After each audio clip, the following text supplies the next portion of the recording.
Hey everyone, welcome back. And today I'm pretty excited because today I get to dig into another LPVO. Today we'll be checking out the Athlon ARGOS BTR 1:8 second focal plane LPVO. And I'm genuinely curious how this optic will stand out compared to the other ones we've seen on the channel. Let's get into it.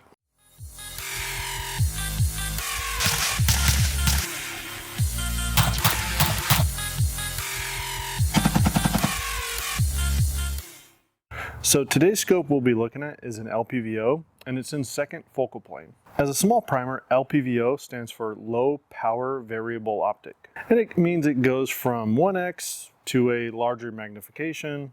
So the ARGOS BTR 1:8 then goes from 1x magnification all the way to 8x magnification. The scope is second focal plane, which means the reticle does not change size as the magnification changes. Now, for an LPVO, this is my preference. But we made an entire video on first focal plane versus second focal plane if you want more information on which one you'd prefer. And I'll link that up here somewhere, and I'll put a link down in the description so you can find that if you want more information. Now, our team has known of Athlon for a bit, ever since Joe challenged everyone that he could build a cheap 1,000-yard gun. Yeah, he used a $300 Athlon scope for that build. And it got to the point where it was boring for him to continuously hit the target at 1,000 yards. And even at $300, I think that optic was the most expensive part of that gun. Now, Athlon is a US sports optics company based out of Kansas. They design and engineer their optics, but then have strategic partners around the world to bring the Athlon creations to life. Now, Athlon claims that they have really stringent quality control, and from personal experience, that seems to be true. They do rigorous in-house testing that makes them very confident on the optics that they put out into the market, and makes them very confident in offering their lifetime warranties, which they've been doing for years. Now, Joe has talked about being willing to shoot his Athlon optic if he finds another optic in the same price range that is better than that Athlon. To date, he hasn't been able to. Now, this is my first foray into Athlon magnified optics, so I'm kind of excited to cut my teeth here. And the ARGOS series of optics is their lineup. It's designed for the everyday shooter who's budget minded, but still wants great clarity and good functionality. So today we're going to give this scope a once over, and we were going to start off and do an unboxing, but after listening to our viewers, unboxings don't really seem all that important to you. We'll take a look at the optic up close, followed by going over mounting in our worn QD mount. Then we'll dig into this reticle and then put the Athlon ARGOS BTR 1:8 through a series of tests to include 1x clarity, eye relief, illumination, turrets, and glass clarity. And then we'll wrap it all up with some pros and cons as normal. All right, let's get it out of the box though and mount it up. I'm not as fancy as Walsh with his super duper $300 self-leveling scope mount or whatever contraption he uses today. I just use tried and true bubble levels and this worn QD mount. We know there's scope mounts anywhere from $60 all the way up to $400. Now, the Warren is definitely not the cheapest on the market, but it's slowly grown into my favorite to date. Installing it all into the mount was a breeze though, and I got everything just barely snug and got my eye relief perfect, locked it all down and mounted it to our 16-inch AR-15. Now this reticle in here is called the Athlon ATS-R5, and it's an MOA reticle that's designed really for any 5.56 or 223 round, and there's holdover points for both bullet drop and windage. As you can see, the reticle has stadia lines at the 3, 6, and 9 o'clock, similar to other optics we've seen in the past that are designed to draw your eye to the center to aid in tracking the center reticle at 1x. Now, one thing I want to note, and I'm sure it's going to come up in testing, is that the stadia lines do not extend all the way to the edge of the scope. And we'll see if that impacts us in any way as we're doing the 1x clarity and kind of playing around out here in the backyard. I also wish there was a line at the 12 o'clock position. Pew, pew, pew. I think this will help better track the center illuminated dot. However, those are just some things that I wanted to highlight just at a cursory glance of this thing. One thing specifically I've never seen before that I liked, when illumination is turned on, all of the BDC dots illuminate. You may not have as much information as you do with other scopes, but I see some perks here that I like. There's enough information here to help you track targets at various distances, but it's not so crowded that you get confused on which dot is the 300-yard dot or which one's the 400-yard dot. The reticle is relatively basic in some aspects, and I like that. You have bullet drop compensation for 300 to 600 yards. Christmas tree helps with windage. The first set of dots are for 5-mile-an-hour winds, and the second set is for 10-mile-an-hour winds with similar bullet drops going from 300 to 600 yards. Now note that the subtensions here are only accurate at maximum magnification, which is 8x. But that's the whole reticle, so let's move into some tests and let's take a look at the 1x clarity. Now I'll tell you right now that the 1x on the Athlon 1-8 is fine. Sure, you have some distortions around the edge, but like I said before, who's clearing rooms with an LPVO? And please stop bringing up that Tennessee cop that dropped that tranny. I'm pretty sure he uses offset red dot. When looking out to distance, the distortion is barely recognizable. And I promise you that on camera it's making it look worse. It's completely imperceivable when looking at it with the naked eye. All right, what's our next test? Eye relief. And this thing does okay, let me show you. On the website, the eye relief is listed at 3.5 inches if you want to know the technical number. But I usually find this number super useless. It doesn't really explain at all how forgiving or tight the eye box actually is. Now let's see what it looks like at 1x, and it does get tighter as you magnify up. But yeah, thumbs up for me on eye relief, and I'm excited to see how that plays into our next test. But next is illumination. The Athlon ARGOS BTR 1:8 illumination knob has 11 illumination settings and does not have a hard stop.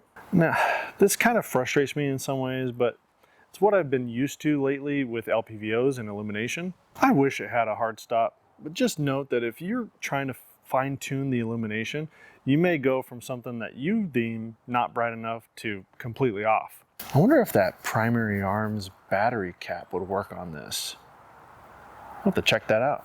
Now, the knob is extremely clean and crisp, and there's no confusion if you move to a different setting, while also giving you enough resistance to make it almost impossible to just bump and change it. And this works just fine to adjust while keeping eyes on target. Now, the illumination on the Athlon ARGOS is actually the horseshoe, the center dot, and the bullet drop dots. Testing at any magnification, I found the illumination does extremely well. It's not red dot bright, but what LPVO at this price point is. Testing illumination on an extremely bright day, I was able to relatively easily see the dot. But again, I'm talking scope level of illumination. I don't want surface of the sun bright that only lasts for 20 minutes. It's a 2032 battery. I don't want to have to carry 80 of these things. But illumination is done well, completely usable. All right, next we have turrets. Now the turrets are capped, which is nice to see, and they're way better than scopes with a price tag double or triple this one. Each click is a half MOA adjustment, and you have the ability to adjust with your hand. No tool needed at all. Very tactile clicks, but I did catch myself going too far sometimes while adjusting. Just take your time while you're adjusting your turrets. Then cap it, forget about it. All right, let's keep moving and get into glass clarity. Now I've had some issues capturing this well for you, but I have to say the Athlon glass clarity is pretty good for this price range. I see some very crisp images as I'm looking through this, but there is one minor issue. This is something I haven't noticed in other scopes, but to be honest, I've never really paid attention to it until now. There seems to be an ever so slightly tint to this glass. Colors just don't seem the same when looking through this. Now, it may be my eyes are just playing tricks on me, but it is something that I wanted to highlight for y'all. And does that fall in the glass clarity test? Yeah, I think so, which is why I'm talking about it here. Now, I still like it. It's not enough of a tint to cause me not to use this optic, but again, I wanted to highlight it for y'all. Besides the tint though, everything else is super crisp. This entry-level glass clarity feels like I should be paying double the price for this. But that's all for the test, so you know what? Let's try going through the house and doing some room clearing with this thing to see how it functions. Here, I did find the Stadia lines did a really good job in helping me keep tabs on the center of the reticle. With a lack of Christmas tree, I find target transitions easy to do without a cluster of things in the way. I was able to move quickly between targets, but it wasn't until I turned on the illumination that I really felt confident in where I was in space and felt like I could really crank up the speed as my eyes could better track what I was doing and where I was going. I really enjoyed both the illumination knob design to give you an intuitive illumination selection method and the illumination itself. While not surface of the sun bright, it worked great on a bright day and gave me data that made the reticle itself work better at 1x. So getting into pros and cons, the illumination is going to be the first one that I wanted to hit on. I really like that illumination. The next big pro for me has to be the eye relief. Although the website gives you no adjustment in the eye relief, I found it to be much more forgiving. The super high detail glass and forgiving eye box makes this Athlon ARGOS 1-8 an absolutely great overall system to engage targets quickly. And this is coming from someone that thinks it's kind of dumb to do multi-target engagement with LPVO. Now, the low glass distortion makes navigating indoors intuitive, and you can crank up the magnification to make those precise target engagements at range with that decent glass clarity. Now, another pro that I'll talk about has got to be the adjustments. The super easy turret adjustments made zeroing this a breeze, and I'd be comfortable throwing this on any AR-15. Also, the built-in nub can barely be called a throw lever, but it does help. Now, transitioning between 1X and 8X was made a breeze by only having about 180 degrees of throw. I've seen some 1 to 4 power LPVOs with a greater throw range than this thing. Another awesome pro is Athlon's no-nonsense lifetime warranty. But with every pro comes cons, and I feel like I'm stretching here, but the illumination knob not having a hard stop.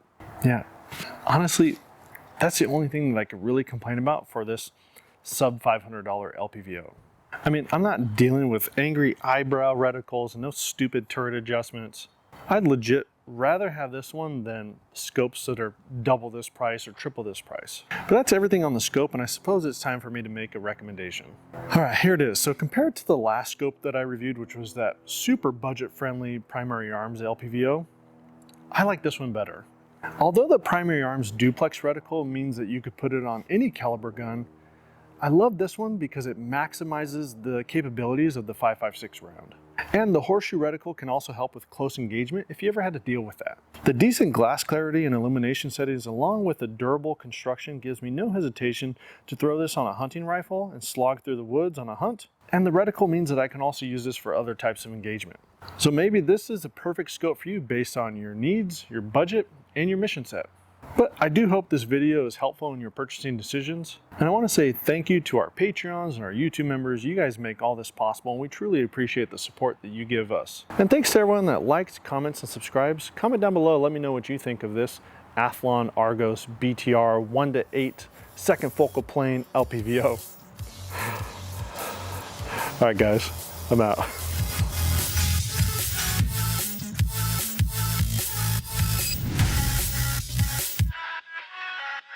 It's completely imperceptible. No.